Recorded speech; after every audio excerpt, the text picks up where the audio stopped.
اتہاس میں دیکھا جائے تو جاپان کئی بار خطرناک زلزلے اور سونامیز کی لپیٹ میں رہا ہے۔ ویسے تو زلزلوں اور سونامی سے بچنا کسی کے بس کی بات نہیں، مگر جاپان کے پاس ان کا مقابلہ کرنے کے علاوہ اور کوئی آپشن بھی نہیں ہے۔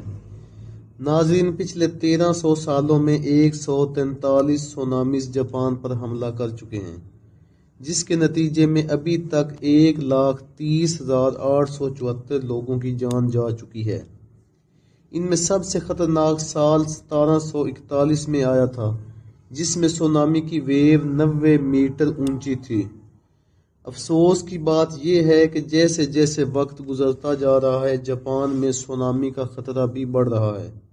صرف 2023 میں ہی 300 سے زیادہ زلزلے ریکارڈ کیے گئے ہیں، حتیٰ کہ کئی بار ایک ہی دن میں 3-4 زلزلے بھی ریکارڈ کیے گئے ہیں۔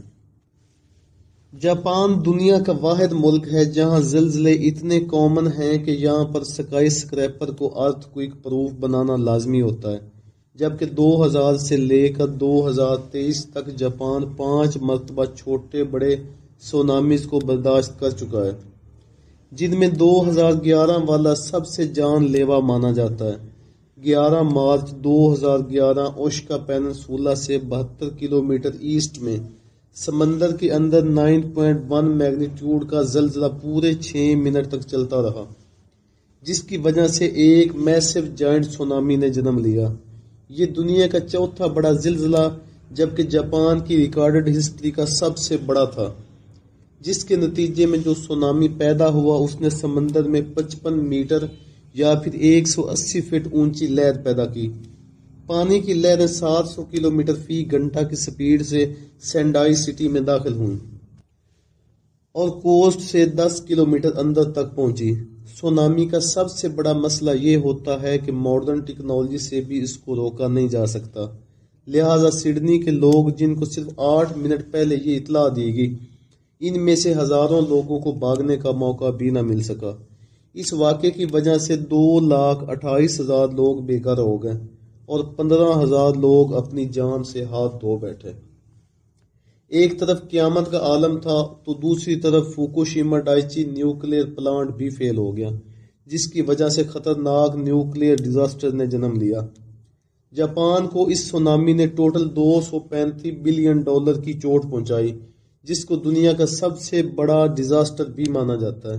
اب یہاں پر سوال یہ پیدا ہوتا ہے کہ جاپان ہمیشہ سے ہی سونامیز کی لپیٹ میں کیوں رہتا ہے؟ اس کی سب سے بڑی وجہ جاپان کی جیوگرافیکل لوکیشن ہے۔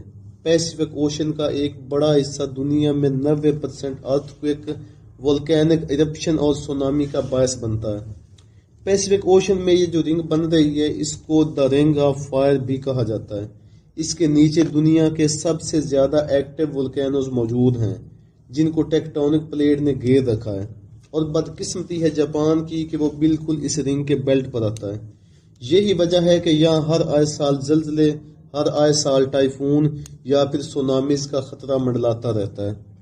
ان سب مشکلات کے علاوہ جاپان کا ایک اور بڑا مسئلہ بھی ہے، اور وہ یہ ہے کہ پورے جاپان کا 70% لینڈ ایریا صرف پہاڑوں سے بھرا ہوا ہے، اور جو 30% فلیٹ سرفیس ہے وہ زیادہ تر کوسٹل ایریاز میں ہی موجود ہے، جہاں سونامی کا خطرہ ہر وقت منڈلا رہا ہوتا ہے۔ پہاڑوں پر پورے شہروں کو شفٹ کرنا تو امپاسبل ٹاسک ہے، لیکن اپنی کوسٹل سٹی کو بچانے کے لیے جاپان پچھلی صدی سے محنت کر رہا ہے، اور اس کی اپروچ سب سے الگ ہے۔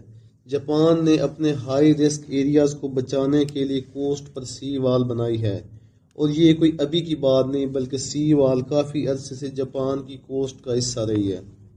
1896 اور 1933 میں بھیانک ٹائفون نے جاپان کے ٹیرو نامی گاؤں پر حملہ کیا تھا، لیکن اس کے بعد یہ گاؤں کوسٹل ڈیفنس سسٹم کی ایک اعلیٰ ترین مثال بن گیا، جہاں جاپان نے 2.4 کلومیٹر لمبی اور 10 میٹر اونچی 2 والز کھڑی کر کے گاؤں کو سمندری لہروں سے کافی حد تک بچا لیا۔ اس کے بعد جاپان کی دوسری کوسٹل سٹی میں بھی ایسے ہی سٹرکچر بنائے گئے۔ 2011 والا سونامی ان دیواروں سے بھی کئی زیادہ بڑا تھا۔ سی وال صرف 8 میٹر اونچی لہروں کو روکنے کے لیے بنائی گئی تھی، سونامی کی یہ لہریں 12 سے 15 میٹر اونچی تھیں۔ ان 8-10 میٹر کی دیواروں نے بے شک لہروں کو کافی حد تک روکا، لیکن کئی مقامات پر لہروں نے پورے کے پورے کو سٹرکچر کو ہی اکھاڑ دیا۔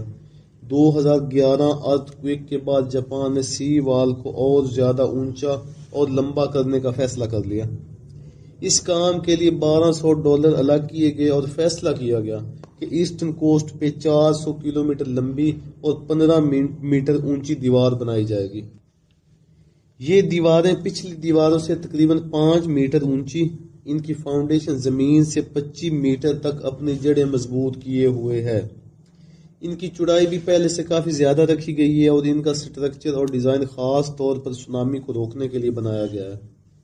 اس کام کے لیے پہلے سیمولیٹر کی مدد سے آرٹیفیشل سونامی پیدا کیا گیا، جس سے انجینئر نے ہر پیٹرن پر والز کو ٹیسٹ کیا۔ ایک وائبریٹر کی مدد سے 2011 جیسا سونامی پیدا کیا گیا۔ لہریں کتنی بڑی ہوں گی تو کتنا پریشر جنریٹ کریں گی، یہ سب پہلے سیمولیٹر کی مدد سے پیدا کیا گیا تھا۔ سیمولیٹر نے نوٹس کیا گیا کہ 2011 کی سونامی لہروں نے ڈائریکٹلی جاپان کو نقصان نہیں پہنچایا، بلکہ اس نے سیلاب کی صورت میں آگے سفر کیا، اور ایسا اسی وجہ سے ہوا تھا کہ سی والز نے کافی حد تک لہروں کا پریشر توڑ دیا تھا۔ سیمولیٹر یا ٹیسٹنگ کے بعد سی وال کو اب کرو شکل میں ڈیزائن کیا گیا تھا۔ اس سے یہ ہوگا کہ پانی جب وال سے ٹکرائے گا تو اس کا کرو شیپ لہروں کو یو ٹرن دے گا، اور ایسے ایک لہر واپس پلٹ کر دوسری آنے والی لہر کا پریشر توڑے گی۔ سونامی کی لہروں کے پریشر کو توڑنے کے لیے جاپان نے صرف والز ہی نہیں بنائی، بلکہ ہارڈ سپاٹ لوکیشن کے قریب سمندر میں بریک واٹر بھی بنائے گئے ہیں۔ جب لہریں کوسٹ کی طرف بڑھتی ہیں تو پہلے یہ بریک واٹر ان کا پریشر توڑتا ہے، اور اس کے بعد یہ 15 میٹر اونچی والز۔ دوسری طرف لوکل کمیونٹی اس وال سے خاصی تنگ ہیں، کیونکہ کئی مقامات پر یہ والز 4 سٹوریز بلڈنگ جتنی اونچی ہو جاتی ہیں، جس سے لوگوں کو ایسا محسوس ہوتا ہے کہ وہ کسی جیل میں بند ہیں۔ کچھ لوگوں کو ڈر ہے کہ جاپان سی والز کی وجہ سے اپنے ٹورسٹ کو کھو بیٹھے گا۔ جاپان نے سونامیز کو 2 الگ الگ لیول میں ڈیوائیڈ کیا ہے۔ لیول 1 سونامی جو ہر 50-60 سالوں میں آتا ہے، اس کی لہریں 15 میٹر تک اونچی ہوتی ہیں اور انہی کے لیے یہ دیواریں بنائی گئی ہیں۔ لیکن لیول 2 سونامی جو کئی 100 سالوں یا 1000 سال میں ایک مرتبہ آتا ہے، یہ سی والز اکیلی اس کو روک نہیں پائیں گی۔ ان کے لیے ہارڈ سپاٹ لوکیشن پر سونامی میٹیگریشن پارک بنائے جائیں گے۔ ان پارکس میں درختوں کی ایک دیوار ہوگی جو نہ صرف سونامی کے پریشر کو توڑے گی، بلکہ پانی جب واپس سمندر میں جاتا ہے تو اپنے ساتھ بہت سارے آبجیکٹس بھی لے کر جاتا ہے۔ درختوں کے موٹے موٹے تنے آبجیکٹس کو روکنے کا کام بھی کریں گے۔ آبجیکٹس مطلب لوگوں کا ساز و سامان، گاڑیاں وغیرہ۔ جاپان کی سی والز انجینئرنگ کا ایک حیران کن کارنامہ ہے اور سونامی کو تقریباً روکنے کا ایک ذریعہ بھی۔ اپنے آپ کو قدرتی آفت سے بچانے کے لیے جاپان ہر ممکن کوشش کرتا ہے، لیکن اس کے ساتھ جاپان اس حقیقت سے بھی آگاہ ہے کہ یہ سی والز کوئی پرماننٹ حل نہیں ہے۔ بڑھتی ہوئی گلوبل وارمنگ سمندروں کے لیول کو دن بدن بڑھا رہی ہے، اور طوفانوں کی شدت کو بھی، اور زلزلے روز کا معمول بن چکے ہیں۔ جاپان کو اچھی طرح معلوم ہے یہ جائنٹ والز جاپان کو 100% پروٹیکشن نہیں دے سکیں گی۔ $12 ارب کا خرچہ کر کے اصل میں جاپان نے اپنے لوگوں کے لیے ٹائم خریدا ہے کہ یہ والز جب تک ویو کا پریشر توڑیں گی تب تک لوگوں کو وہاں سے نکلنے کا موقع مل جائے گا۔ ابھی 2024 میں جب لوگ نیو ایئر کی خوشیاں منا رہے تھے، اس وقت جاپان میں ایک خوفناک زلزلہ آیا تھا۔